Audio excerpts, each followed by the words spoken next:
assuntos para a gente expandir, porque é um tema inesgotável, né?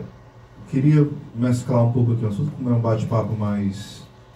Não é só uma formação em si, né? É formação, mas é um bate-papo mais geral. Vou fazer aquele bate-bola mais rápido. O tema dos abusos litúrgicos. Qual o nosso cuidado que a gente deve ter? Quais são os abusos que geralmente hoje mais são nítidos? É na música, é na forma que a gente desrespeita talvez o próprio silêncio da missa, sei lá, as vestes que a gente vai desrespeitando a sacralidade da Santa Missa. Às vezes tem coisas que não são nem abuso litúrgico, mas até uma falta de reverência, né? A falta de pontualidade. E eu vou entrar em outros assuntos mais delicados depois dessa pergunta, viu? Mais do que isso. Bom, né? O que são abusos litúrgicos? O que é e como combater esses abusos, né? Digamos assim, o abuso é tudo aquilo que desvirtua daquilo que está prescrito, desvirtua da forma como deve ser feito, né?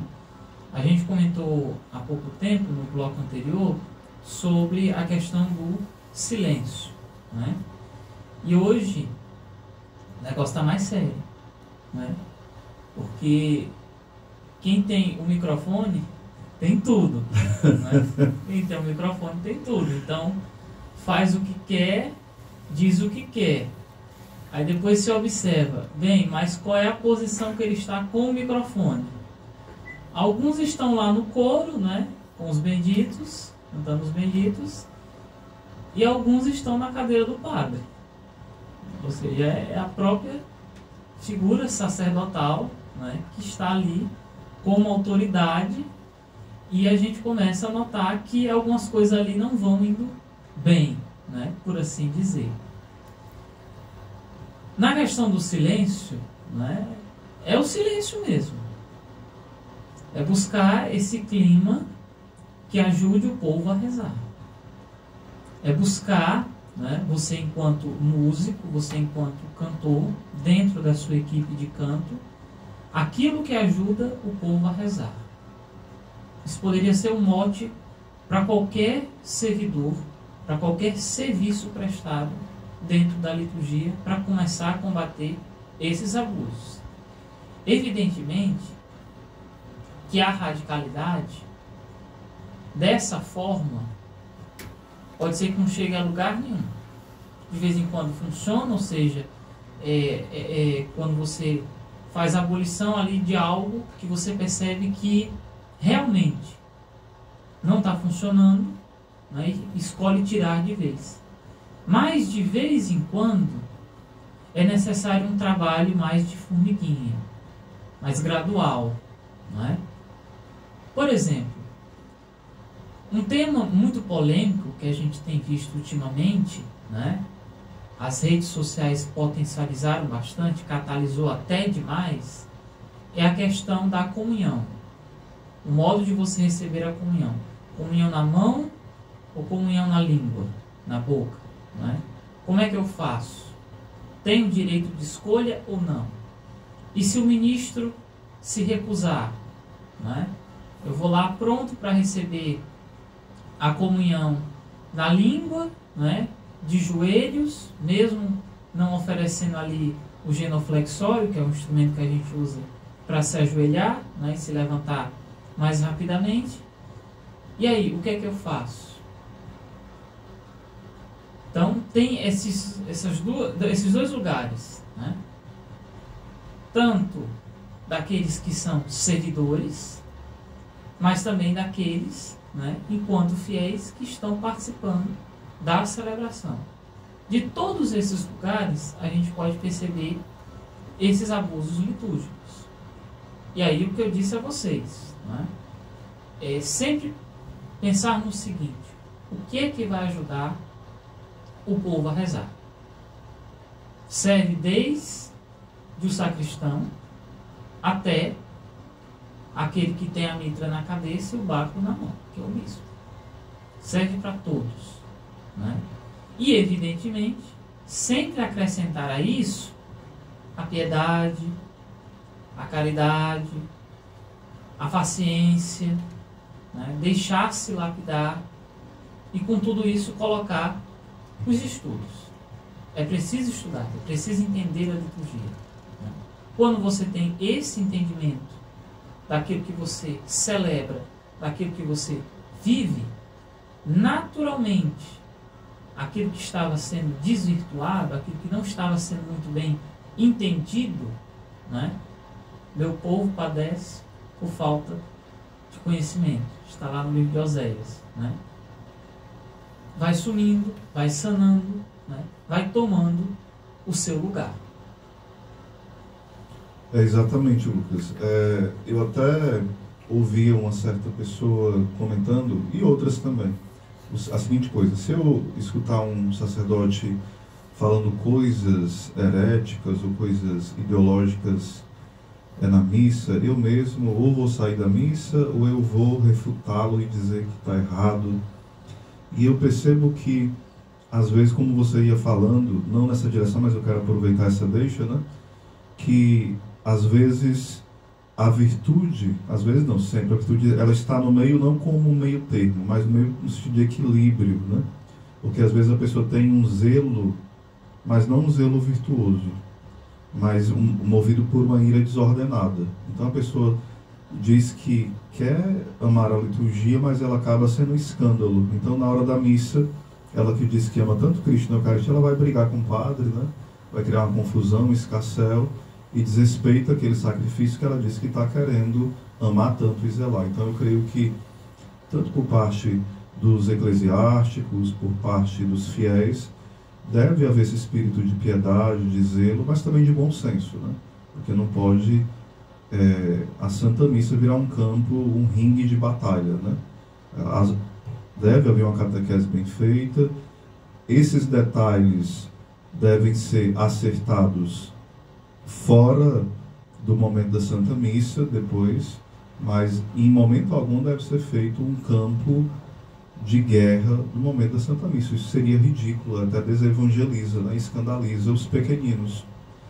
Sobre as músicas litúrgicas, o que orientar, né? A gente vê muito hoje um excesso de emocionalismo nas músicas, né? Músicas muito melosas, muito, parece que você está ouvindo um brega, né? Parece que você está ouvindo, ou então um forró, um axé. É um negócio assim, moderno demais. Parece que tudo que coloca o nome de Jesus pode cantar na missa. Pode ser axé, rock, pop, tudo, né? Samba, tudo. Isso, estou falando, músicas modernas, né? Sem CTL. Entrando mesmo no âmbito, estou falando aqui de renovação carismática, certo? Eu Oséias, eu.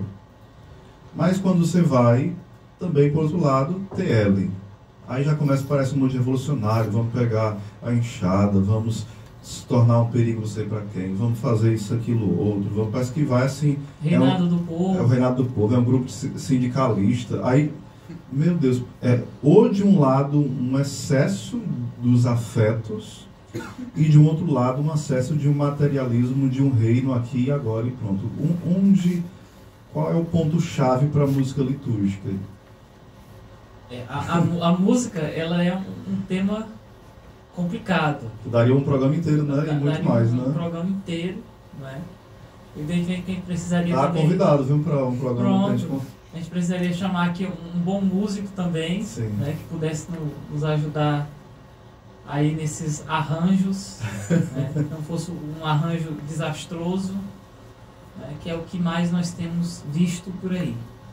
Como você falou, né? Como você falou, muitas vezes, se tem o nome de Jesus, se tem o nome de Maria, vai lá, toca, né? Essa composição aqui dá para o ato penitenciário, então canta essa, né? E de vez em quando, a pastoral da música, né? nesse aspecto, ela se torna muito a velha pastoral do laço. Você sabe cantar? Ah, sei, então canta. Fui laçado várias vezes, eu já. Então canta, né? Mas cantar o quê? Algo que está aí, tu conhece? Quando você faz, né, o exame, muitas vezes, dessas letras, dessas composições que são mais populares, por assim dizer, né, que não estão aprovadas em nenhum lugar pela igreja, né, você vai verificando erros muito grotescos. Porque você não está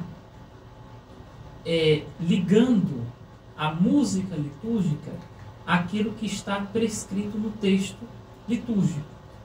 Evidentemente que nós conhecemos muitas versões do hino de louvor, o Glória, né? Mas há muitas delas que trocam uma palavra, tiram alguma parte, né? Acrescenta o refrão demais, demasiado, né? E aí quando você pensa que não, já virou um samba do crioulo doido. E quando não muda todo, às vezes muda até total, tudo, né? E aí você não está mais dando glória a Deus, você não está mais conseguindo cantar glórias a Deus. Então a recomendação, né, é que se tenha um exame, uma análise desses cantos, e pode partir inclusive, né, com a ajuda do padre. Padre, isso é possível cantar na missa? Né? Aliás, cantar na missa não. Cantar a missa. Porque você canta no bar, você canta em casa, você canta no chuveiro e por aí vai. Mas você tem que cantar a missa. E há muitas partes que são próprias para serem cantadas, né? Digamos, a antífona de entrada, ela pode ser cantada. E ela está prescrita. Ela está prescrita. Então, o que caberia, né, a equipe de música é achar uma melodia que se adapte, né? Há muitas partes que podem ser cantadas. Quando não for possível, pode ser recitada, normalmente, né? Mas o primeiro conselho é verificar as letras. Senão você vai começar lá com o reinado do povo e o sacerdote vai dizer, não, mas aqui não é reinado do povo não, aqui tem que imperar o reinado de Cristo, né? Então pedir ajuda aos sacerdotes para verificar se essas letras, né, compactuam com aquilo que nós estamos querendo celebrar, com aquilo que nós estamos celebrando. Mais ainda, buscar aquilo que nós temos como os usinários litúrgicos, né, publicados pela CNBB, que trazem essas melodias, que trazem as cifras, as letras e tudo mais, e que são mais bem pensados, né, mais bem pensados para encaixar não somente na celebração da missa, mas na celebração da missa nos diversos tempos. Então, cantos específicos para o que nós vamos agora vamos celebrar o Advento, né? Então, cantos específicos para o tempo do Advento, que depois vem para o Natal e por aí vai. Toda a extensão do ano litúrgico, né? Há boas composições e há más composições. Então, esse bom senso, esse discernimento vale muito a pena aí na questão do canto litúrgico. Agora, se for no aspecto mais prático da coisa, aí a gente precisa de um apoio mais técnico, né? Um apoio mais técnico. Então, hoje nós temos esse recurso maravilhoso que se chama microfone. Inclusive, se você ler a Instrução Geral do Missal Romano, está lá. Existe hoje um instrumento de amplificador de som, o microfone. Então, que se tome também o cuidado com esses aspectos mais técnicos, né?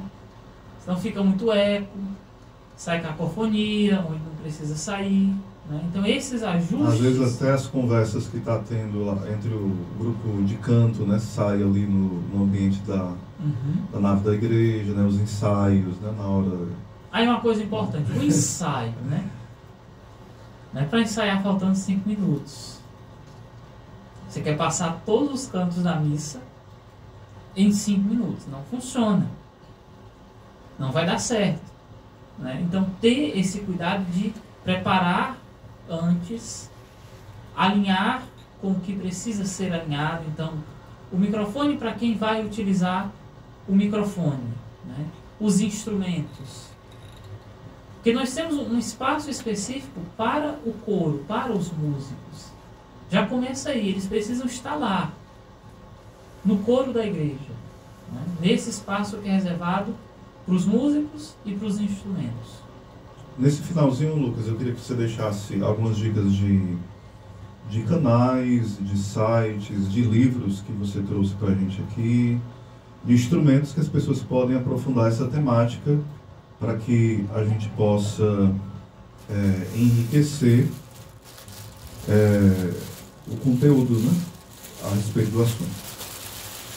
Bom, para um estudo efetivo da liturgia, né, principalmente com o que nós vamos passar a viver amanhã na igreja de todo o Brasil, que se torna obrigatório, né, o uso da nova versão. Isso aí seria outro programa, né, falar sobre Sim. o novo texto do Missal Romano, ou seja, é o livro em que está as orações da missa, né, e de muitos outros ritos. O que ilumina os textos do Missal é o texto que vem antes, né, ali no livro, que é a instrução geral do Missal Romano. O texto está editado pela CNBB, está publicado, né? Quem comprou o Missal aí nas paróquias, mas também para quem se interessa, o texto já vem atualizado, mas também é possível comprar à parte, né? Então, anotar aí a instrução geral do Missal Romano, que é a lei que vai reger todas essas celebrações, né? Agora, não é um texto, digamos, fácil, é um texto possível, mas de vez em quando nós podemos aí ter algumas dificuldades. Então, o que eu recomendo, né, isso vale para todos os servidores, todos aqueles que servem na liturgia, é a coleção Entrarei no Altar de Deus, do Michel Pagiossi Silva, né? Atualmente o professor Pagiossi ele tem feito um grande trabalho aqui no Brasil com a escola de liturgia. Você pode colocar lá no Instagram, Michel Pagiossi, você vai ver lá o trabalho que ele tem com a escola de liturgia, sempre formando novas turmas, né? Eu pertenço à escola de liturgia. Ele está também com um trabalho gratuito no YouTube, então quem quiser assistir é possível também. Mas esse livro, que está editado pela Cultor de Livros, Entrarei no Altar de Deus, né? São cerimoniais, ou seja, os textos que nos ajudam a entender o que deve ser feito na missa e nas diversas celebrações dela. Esse livro, né, ele é mais amplo. Então você vai aí ter um mar de informações que você vai precisar ligar umas às outras, né? Porque o cerimonial, ele tem essa característica, ele quer explicar as coisas, ele quer dizer como deve ser feito, né? Mas também no aprofundamento sobre a Santa Missa, nós podemos indicar aqui o Manual da Santa Missa, que também não deixa de ser um cerimonial. Só que a proposta aqui é diferente. Aqui nós vamos falar mais desses aspectos teológicos, históricos, antropológicos, né, para o culto eucarístico, a Santa Missa. Quem assina o livro, né, é o Rafael Vitola Brodbeck, que é o diretor lá do Salve a Liturgia. Hoje está inativo, né, mas a página ainda se encontra na internet. É um dos sites possíveis para você também estudar liturgia, Salve a Liturgia, e está publicado aqui no Brasil pela editora Eclésia, né? Então, esses 3 grandes manuais, sendo um documento oficial da Igreja, né, são caminhos aí para o estudo. Então, a Instrução Geral do Missal Romano, que é publicado pela CNBB, Entrarei no Altar de Deus, do Michel Pagiossi Silva. Inclusive, é o maior cerimonial publicado em língua portuguesa. Não existe nenhum lugar do mundo esse cerimonial que ele construiu. São 4 volumes, né? Aqui eu só dou com 1, mas são 4 volumes, é o maior. E o Manual da Santa Missa, do Rafael Vitola Brodbeck. Quando vocês começarem aí a leitura e os estudos, vocês vão descobrindo aí muito mais coisa, muito mais mesmo. Lucas, foi um prazer, uma honra tê-lo aqui, e sem dúvida a gente vai te aperrear, como diz o cearense, perdoar mais, para que você esteja conosco aqui nos ajudando nesse caminho de amor à Santa Igreja. Então, faça suas considerações finais aos nossos ouvintes e amigos aí do YouTube, do Instagram. Agradecer, não é, o convite. É a primeira vez que eu estou no estúdio de rádio. Não parece, mas a gente acredita. É a primeira vez que eu estou no estúdio de rádio, né? Então, uma experiência nova, né? Mas que também se atualiza na caminhada que nós já vamos fazendo, né? Que é a caminhada da formação, da catequese. É também aquilo muito que eu acredito, né? Bem formados, você vai conseguir amar mais a liturgia, você vai conseguir se aproximar mais daquilo que nós cremos, né? E ao mesmo tempo deixar aqui a disponibilidade, né, para o que precisarem, para as formações, para a participação. Eu não vou passar o meu arroba do Instagram porque é low profit, sabe? É só mais para seguir as editoras e tudo mais. É aquele cristão que não tem rede social nenhuma. Sabe? Ele percebeu, não foi? Não tem rede social nenhuma, né? Mas caso precisem, o Osés pode aí passar o contato no WhatsApp, mandar um e-mail, a correspondência, se quiserem, a gente vai aí respondendo, né? Mas a minha mensagem é essa: nós só podemos amar aquilo que nós conhecemos. Se conhecemos a liturgia, então nós podemos amá-la. Esse foi o programa de Defesa da Fé, mas antes tem um sorteio que nós vamos fazer agora do Catecismo. Eu vou precisar do celular, né, que está agora